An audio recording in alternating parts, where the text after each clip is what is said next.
तो दोस्तों आज का पहला क्वेश्चन है कि असहयोग आंदोलन कब शुरू हुआ था। आप सबको पता होगा कि असहयोग आंदोलन की शुरुआत 1920 ईस्वी में की गई थी। असहयोग आंदोलन की शुरुआत 1920 ईस्वी में की गई थी और वह M.K. गांधी के द्वारा की गई थी। आपको इतना बात याद रखने की ज़रूरत है। और असहयोग आंदोलन शुरुआत करने का जो मुख्य कारण था, वो दो कारण मुख्य रूप से जिम्मेदार थे। पहला तो जलियांवाला बाग वाला हत्याकांड। जलियांवाला बाग हत्याकांड में जो लोगों के अंदर असंतोष पनपा था, वह रोष को लेकर के भी यह आंदोलन शुरू किया गया था। दूसरा था रॉलेट एक्ट जैसे दमनकारी कानून। रॉलेट एक्ट आपको पता है, यह एक अंधा कानून था जिसमें कहा गया था बिना अपील, बिना दलील, बिना वकील का कानून। तो इस प्रकार ये दोनों घटना, जलियांवाला बाग हत्याकांड और फिर रॉलेट एक्ट, इन दोनों की वजह से असहयोग आंदोलन M.K. गांधी के द्वारा शुरू किया गया था। और इस आंदोलन में लोगों से अपील की गई थी कि ब्रिटिश संस्था जैसे कि सरकारी स्कूल हो गया, अदालत हो गया, सरकारी स्कूल हो गया, अदालत हो गया, उसके बाद कोई पदवी हो गई, इस सभी का बहिष्कार किया गया था। याद रखिए, यह पहला आपको जन आंदोलन है। जन आंदोलन, यह पहला जन आंदोलन इसको माना जाता है।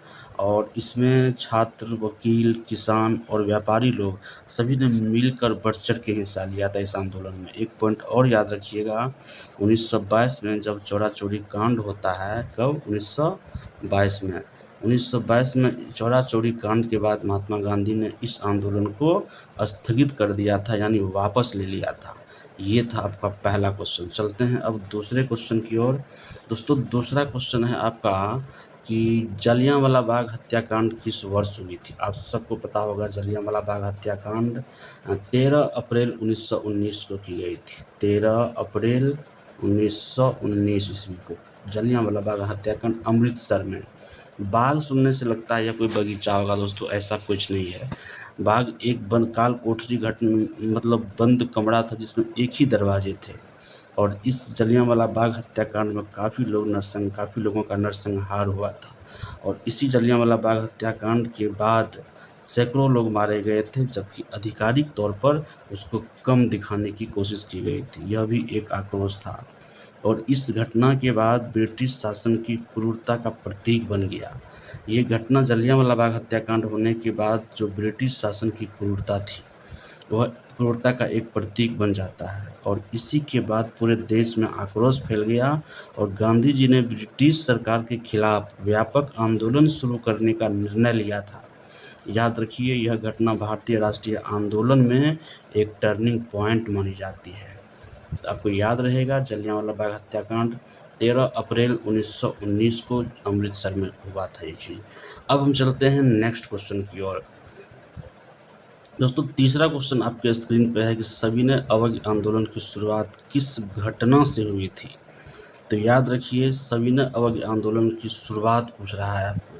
सविनय अवज्ञा आंदोलन की शुरुआत किस घटना से हुई थी। ऑप्शन है आपको भारत छोड़ो आंदोलन, दांडी मार्च, चंपारण सत्याग्रह और खिलाफत आंदोलन। क्या होगा ऑप्शन बताइए आप लोग।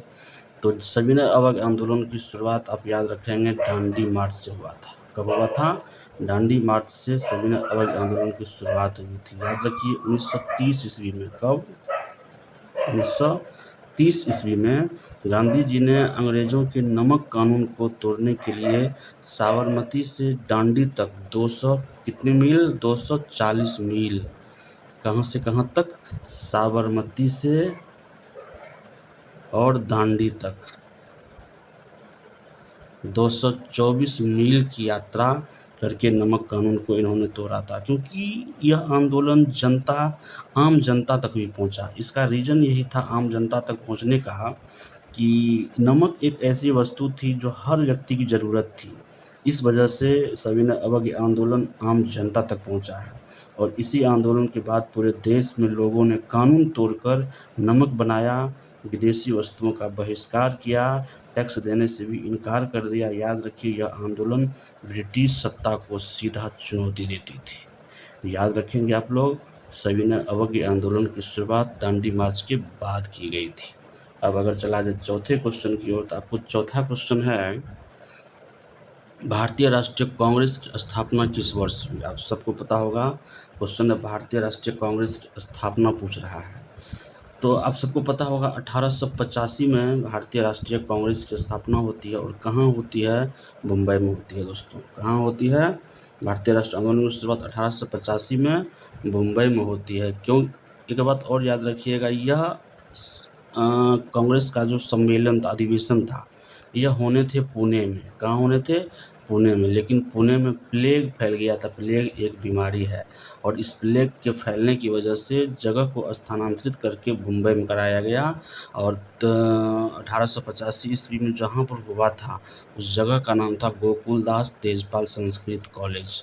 गोकुलदास तेजपाल संस्कृत कॉलेज में यह अधिवेशन, कांग्रेस का पहला अधिवेशन कराया गया था। और सबसे महत्वपूर्ण बात है कि मुंबई में इस हुए अधिवेशन की अध्यक्षता जो किए थे वो व्योमेश चंद्र बनर्जी किए थे दोस्तों, याद रखिएगा। व्योमेश चंद्र बनर्जी के द्वारा इस आंदोलन की शुरुआत की गई थी। चलिए नेक्स्ट क्वेश्चन की ओर चलते हैं। क्वेश्चन नंबर 5 और लास्ट क्वेश्चन। भारत छोड़ो आंदोलन का नारा क्या था? आप सबको पता होगा। क्वेश्चन पूछ रहा है भारत छोड़ो आंदोलन का नारा क्या था? तो महात्मा गांधी के द्वारा जो करो या मरो का नारा दिया गया था। पहले तो जानिए भारत छोड़ो आंदोलन हुआ कब था? 9 अगस्त 1942 को। कब हुआ था? 9 अगस्त 1942 को। याद रखिए, सेकेंड वर्ल्ड वार स्टार्ट था इस समय। और इसी समय भारत छोड़ो आंदोलन के तहत महात्मा गांधी ने करो या मरो का नारा दिया था। इसका मतलब था अब तो भारत को आज़ाद करो या फिर उसके लिए बलि दे दो। क्या था? भारत को आज़ाद करो या फिर उसके लिए बलि दे दो। ब्रिटिश सरकार ने तुरंत गांधी जी और अन्य नेताओं को गिरफ्तार कर लेता है इसी समय। और जब ब्रिटिश सरकार गांधी जी के अलावा अन्य नेताओं को गिरफ्तार करके सबको अलग अलग जेल में डाल दिया था। इसी का नाम दिया गया था operation zero hour. Operation zero hour, याद रखिएगा। ऑपरेशन जीरो आवर के तहत ही ब्रिटिश ने सभी नेताओं को गिरफ्तार करके अलग अलग जेल में डाल दिया, ताकि एक जगह रहेगा तो योजना नहीं बनाएगा। फिर भी जनता ने स्वतः आंदोलन जारी रखा। रेलवे, संचार आदि को बाधित कर दिया गया। एक बात याद रखिएगा, यह आंदोलन ब्रिटिश शासन के अंत की दिशा में निर्णायक कदम साबित होता है। यानी ब्रिटिश सत्ता का अंत हो जाता है इसी आंदोलन के बाद। तो भारत छोड़ो आंदोलन 9 अगस्त 1942 महात्मा गांधी के द्वारा, इसी में करो या मरो का नारा दिया गया था। तो आज हम लोग 5 क्वेश्चन किए। इसी प्रकार हम लोग क्वेश्चन की संख्या धीरे धीरे बढ़ाते जाएंगे। फिलहाल आप लोग 5 क्वेश्चन कैसा लगा कमेंट में ज़रूर बताएंगे।